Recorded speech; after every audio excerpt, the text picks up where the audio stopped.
You got it. Oh, it's live. It's running. Yep, it's live. At this time, all sergeants, please start recordings. PC recording all set. All rolling. Backup is rolling. Good morning and welcome to today's remote New York City Council hearing for the Committee on Consumer Affairs. At this time, would all panelists please turn on their video for verification purposes? And to minimize disruptions, we ask to please place all electronic devices to vibrate or silent mode. Thank you so much for your cooperation. Chair Ayala, we are ready to begin. Good morning. Thank you. Good morning, everyone. My name is Diana Ayala, and I am the chair of the Committee on Consumer Affairs and Business Licensing. Welcome to our remote vote on proposed introduction number 936A. I would like to recognize my fellow council members, Rose, Levin, Rosenthal, Menchaca, Diaz, Koo, Koslowitz, Chen, Dinowitz, Lander, Brennan, and Lander. Intro 936A, sponsored by Councilmember Helen Rosenthal, aims to restrict single-use plastic beverage straws, beverage stirrers, and beverage splash sticks. For most people, these items are completely unnecessary and simply a relic of our disposable products culture. With climate change now well upon us, we've had to reckon with behaviors and attitudes, especially when it comes to our reliance on plastics.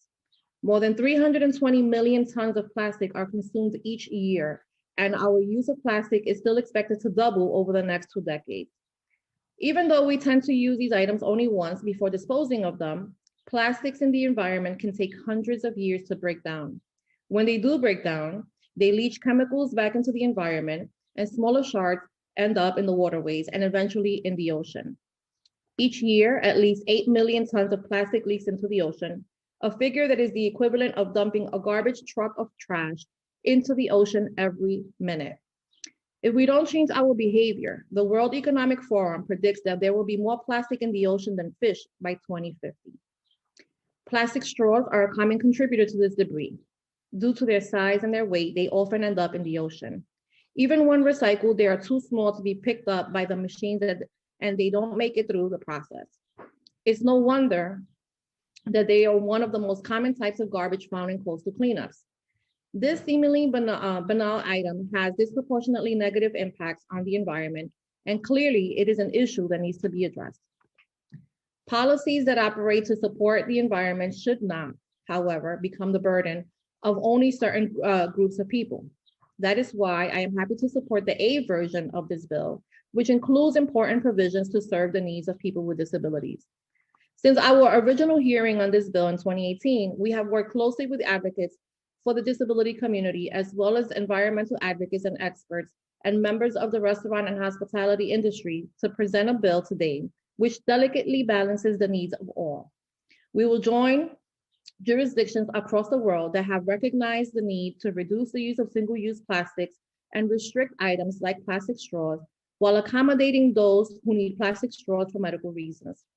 Small businesses in the city are also struggling, and any new legislation that creates new requirements subjecting them to fines must be balanced to ensure that businesses will not face burdensome costs and penalties. I am proud of this piece of legislation that we are voting on today. The climate is real and disproportionately impacts, the climate crisis is real and disproportionately impacts lower income communities and communities of color.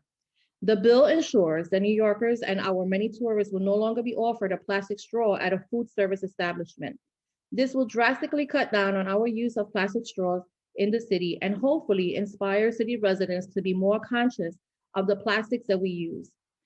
At the same time, individuals with disabilities who need plastic straws will be able to request a plastic straw at food service establishments where staff will be required to supply straws upon request. No questions asked. Self-service stations where customers obtain items like utensils, napkins, and straws will contain signs alerting consumers that if they need a plastic straw, they may request one. This bill will make our city greener without minimizing accessibility for those with disabilities at our food service establishments. And so I urge my colleagues to vote yes. Before I hand it over to Councilmember Rosenthal, I want to make a statement. I would like to thank former Councilmember Rafael Espinal and his team for all of their work on this bill. I would also like to thank committee staff and legislative counsel, Stephanie Jones, policy analyst, Noah Mixler, and Leah, I'm gonna get it, no, Leah, I'm not gonna get it. I'm sorry. I love you anyway. And Finance Analyst Florentine Kabori.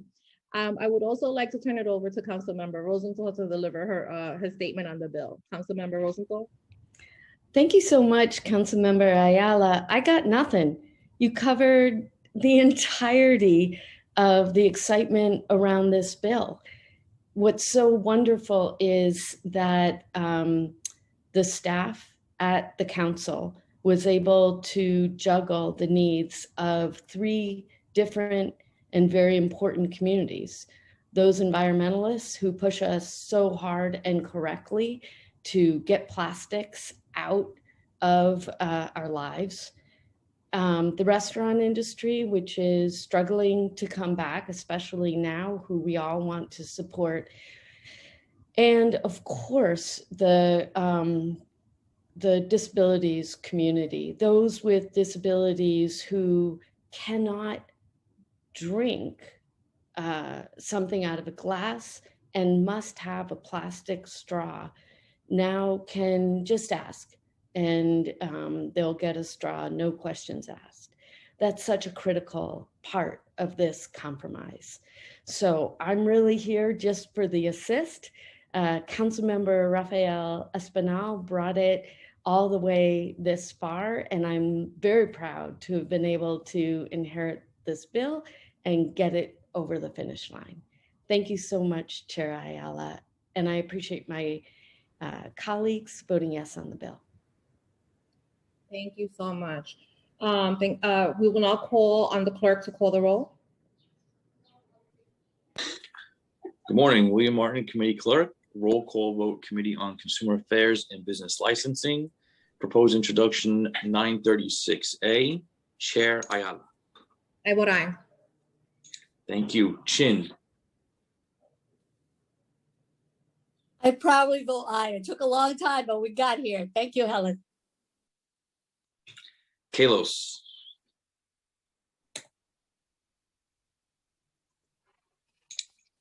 Proud to vote aye, and I believe we will be leading the nation on this. Good job, Helen, and thank you for Espinal introducing it to begin with. Ku. Aye. Kozlowitz. Proud to vote aye. Lander. Aye. Menchaca. I vote aye. Brannan. I can't use a straw without feeling the guilt of Rafael Espinal, and I am proud to vote aye. Yeager. No. Dinowitz.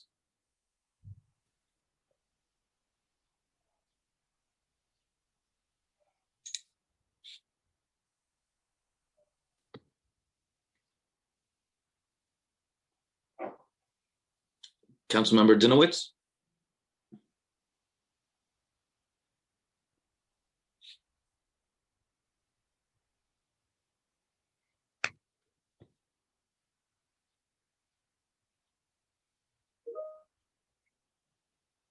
Are you muted? You're muted. Yes. Thank you, sir. Yes. Sorry, Mike. Thank you. By a vote of 9 in the affirmative, 1 in the negative, and no abstentions, proposed introduction 936A has been adopted by the committee, and that is a full committee. Hey, thank you, guys. Thank you all. Well, with that, this